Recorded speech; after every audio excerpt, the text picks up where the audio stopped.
കപ്പിയൊന്നും കാച്ചാതെ bakery സ്റ്റൈലിൽ ഒട്ടും പുളിപ്പില്ലാതെ നല്ല സോഫ്റ്റായിട്ട് ചെയ്തെടുക്കുന്ന വട്ടയപ്പത്തിൻ്റെ റെസിപ്പിയാണ്.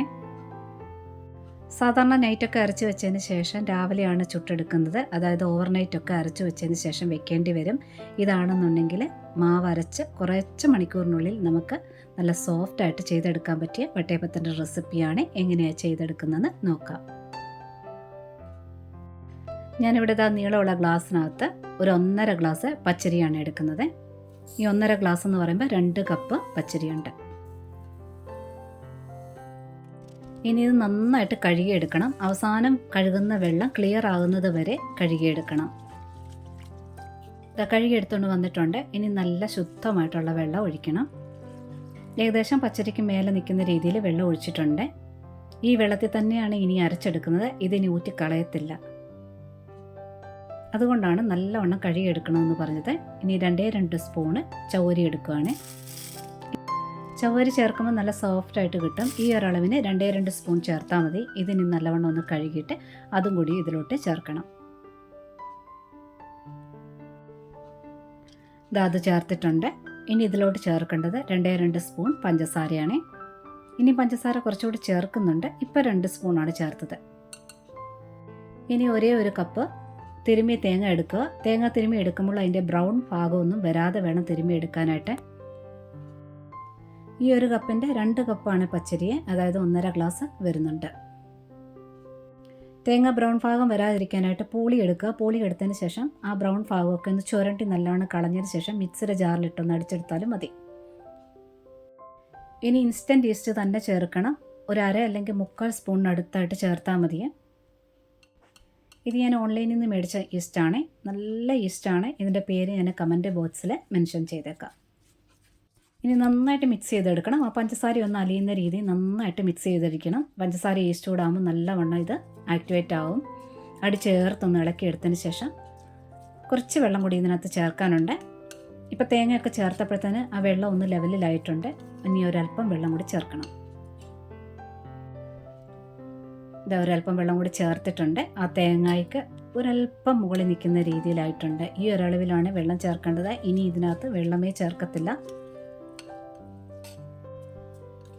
മിക്സ് ചെയ്യുമ്പോൾ നല്ലവണ്ണം അടി ചേർത്തൊന്ന് മിക്സ് ചെയ്തിട്ട് ഇതുപോലെ ഒന്ന് ലെവൽ ചെയ്തിട്ട് മൂടി വയ്ക്കണം. ഇനി ഞാനിതൊരു 6 മണിക്കൂർ നേരത്തിന് മൂടി വയ്ക്കുകയാണ്. ഒരു 6 മണിക്കൂറായിട്ടുണ്ട്. പിന്നെ അടപ്പും മൂടി വെക്കുന്ന സമയത്ത് പകുതി ഒന്ന് തുറന്നു അങ്ങനെയൊന്നും വെക്കരുത്. നല്ല ഫിറ്റായിട്ടുള്ള ഒരു അടപ്പ് വെച്ച് മൂടി വയ്ക്കാൻ വേണ്ടി നോക്കണം. ഈസ്റ്റെല്ലാം നല്ലവണ്ണം ആക്ടിവേറ്റ് ആയിട്ടുണ്ട്. ഇങ്ങനെ പദം ഇങ്ങനെ കാണാൻ പറ്റും. നമ്മളിങ്ങനെ തുറന്ന് ഇളക്കുമ്പോൾ ബബിള് പൊട്ടുന്ന പോലെ പടപടാന്ന് പൊട്ടുന്ന സൗണ്ട് കേൾക്കാം. വെള്ളമൊക്കെ കുറച്ചൊന്ന് വലിഞ്ഞിട്ടുമുണ്ട്. ഇനി ഇത് അരച്ചെടുക്കണം. ഇനി മിക്സിയുടെ വലിയ ജാർ എടുത്തിട്ടുണ്ട്. 3 ഇല്ലെങ്കിൽ 4 ഏലക്ക ചേർക്കാം. കൂടെ തന്നെ കുറച്ച് പഞ്ചസാര ചേർക്കണം. അതായത് 1.5 തവി. നമ്മുടെ ബേക്കറി കിട്ടുന്ന മധുരം വേണമെന്നുണ്ടെങ്കിൽ ടോട്ടൽ 2 തവിയാണ് ചേർക്കേണ്ടത്. ഇവിടെ ഞാൻ 1.5 തവിയെ ചേർക്കുന്നുള്ളൂ. അതിനകത്ത് 1 തവി ഞാനിപ്പോൾ മിക്സിയുടെ ജാറിനകത്ത് ചേർത്തിട്ടുണ്ട്. ഇനി അത് ഒറ്റ പച്ചായിട്ട് ആ പച്ചരി ഈ ജാറിനകത്ത് അരയ്ക്കാൻ പറ്റത്തില്ല. നേർപകുതിയായിട്ട് അരച്ചെടുക്കുകയാണ്. പച്ചരി പകുതിയോളം ഇട്ടിട്ടുണ്ട്. ഇതിൽ കപ്പി കാച്ചുന്നില്ലെന്ന് ഞാൻ പറഞ്ഞല്ലോ. ഇതിൽ അപ്പം സോഫ്റ്റായിട്ട് കിട്ടാൻ വേണ്ടി ഇനി ചേർക്കേണ്ടത് 1 തവി ഫുള്ളായിട്ട് ചോറാണ്. ഇത് വെള്ളച്ചോറ് ഉണ്ടെങ്കിൽ അത് ചേർക്കാൻ നോക്കുക. ഇല്ലെങ്കിൽ നിങ്ങൾ ഏത് ചോറാണോ വെക്കുന്നത് അത് ചേർക്കുക. 1 തവി ഫുള്ളായിട്ട് ചേർക്കണം. അതിൽ പകുതി ഞാൻ ഇതിൻ്റെ കൂടെ ചേർത്തിട്ടുണ്ട്. ബാക്കി പകുതി അരയ്ക്കുന്ന സമയത്ത് ചേർക്കാം. ഇനി ഇത് അരയ്ക്കണം. ഇതിലെ വെള്ളം ഒട്ടും ഞാൻ ചേർക്കുന്നില്ല. പച്ചരിക്കകത്തുള്ള വെള്ളം മാത്രമേ ഉള്ളൂ. നന്നായിട്ട് അരച്ചെടുത്തുകൊണ്ട് വരാം. അരച്ചെടുത്തുകൊണ്ട് വന്നിട്ടുണ്ട്. ഇനി ഇതൊരു പാത്രത്തിലോട്ട് മാറ്റണം.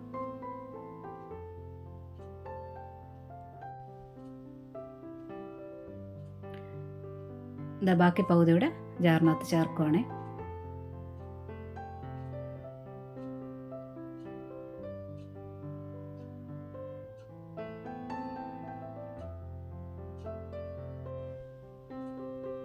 ഇനി ആ ബാക്കി പകുതി ചോറ് ചേർത്തിട്ടുണ്ട്. ഞാനിവിടെ 1.5 തവി പഞ്ചസാരയാണ് ചേർക്കുന്നത്. അതിൽ ബാക്കി 1/2 തവിയുടെ ചേർത്തിട്ടുണ്ട്. ഇനി കുറച്ച് ഉപ്പൂടെ ചേർക്കണം. മധുരമുള്ളതാണെന്ന് പറഞ്ഞാൽ ബാലൻസ് ആകാൻ വേണ്ടി അല്പം ഉപ്പ് ചേർത്തിരിക്കണം. ഇനി ഇത് ബാക്കി വെള്ളമൊന്നും ചേർക്കാതെ നന്നായിട്ട് അരച്ചെടുക്കണം. ബേക്കറിയിൽ നിന്ന് കിട്ടുന്ന രീതിയിൽ മധുരം വേണമെന്നുണ്ടെങ്കിൽ 2 തവി പഞ്ചസാര ചേർത്തിരിക്കണം. മാവ് അരച്ചതിന് ശേഷം നമ്മളൊന്ന് ടേസ്റ്റ് ചെയ്ത് നോക്കാമെങ്കിൽ നല്ല മധുരം തോന്നും. പക്ഷേ നമ്മൾ ആവിക്ക് പുഴുങ്ങിയെടുത്തതിന് ശേഷം ഒരല്പം മധുരം കുറയും. അതുകൊണ്ട് ആ ഒരു രീതിയിൽ മധുരം നല്ലവണ്ണം വേണമെന്നുണ്ടെങ്കിൽ 2 തവി ചേർത്തിരിക്കണം. ഇത് മാവ് അരച്ചുകൊണ്ട് വന്നിട്ടുണ്ട്. ആ ഉപ്പൊക്കെ ഒന്ന് മിക്സ് ചെയ്യാനായിട്ട് ഒരേ സൈഡിലോട്ടൊന്ന് ചെറുതായിട്ടൊന്ന് റൗണ്ടിൽ ഇളക്കിയെടുക്കുക.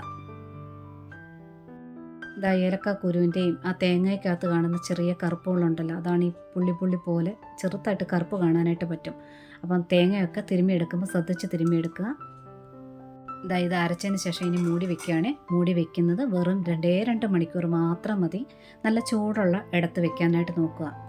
നല്ല ചൂടുള്ള സ്ഥലമാണെങ്കിൽ 1.5 മണിക്കൂർ ആകുമ്പോഴേ മാവ് നന്നായിട്ട് പൊങ്ങി വരും. 2 മണിക്കൂറാണ് ഇതിന് കറക്റ്റ് സമയമായിരിക്കും.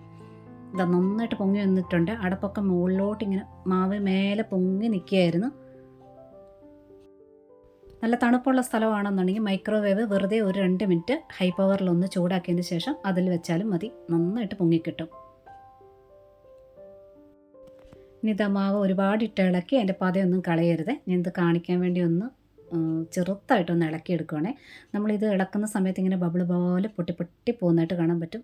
നല്ല സോഫ്റ്റായിട്ടും ഒട്ടും പുളിയില്ലാതെ മാവ് പൊങ്ങി വന്നിട്ടുണ്ട്. ഇനി ഇത് അധികം ഒന്നും ഇളക്കുന്നില്ല. ഒരു പ്ലേറ്റ് എടുത്തിട്ടുണ്ട്. ഒരല്പം നെയ്യൊന്ന് തടവിയെടുക്കാം.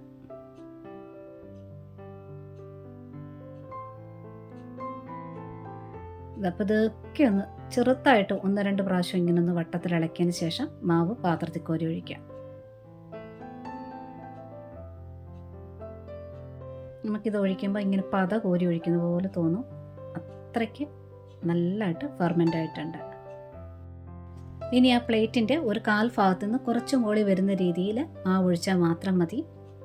അങ്ങനെയാകുമ്പോൾ പെട്ടെന്ന് വെന്ത് കിട്ടുകയും ചെയ്യും.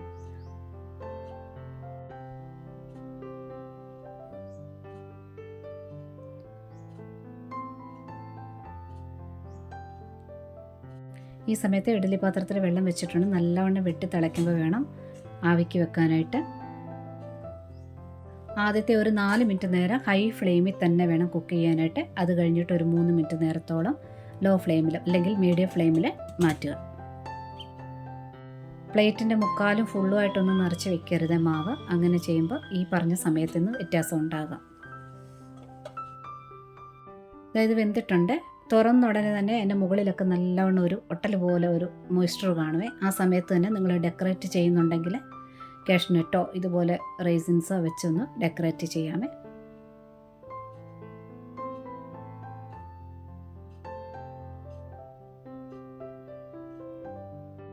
മാവിനകത്ത് ചിലർ കറുത്ത മുന്തിരിങ്ങ ചേർക്കാറുണ്ട്. അങ്ങനെ ചേർക്കുവാണെങ്കിൽ വെന്തതിന് ശേഷം ആ മാവിൻ്റെ കളറ് ആ വെള്ള അങ്ങ് മാറിപ്പോകും.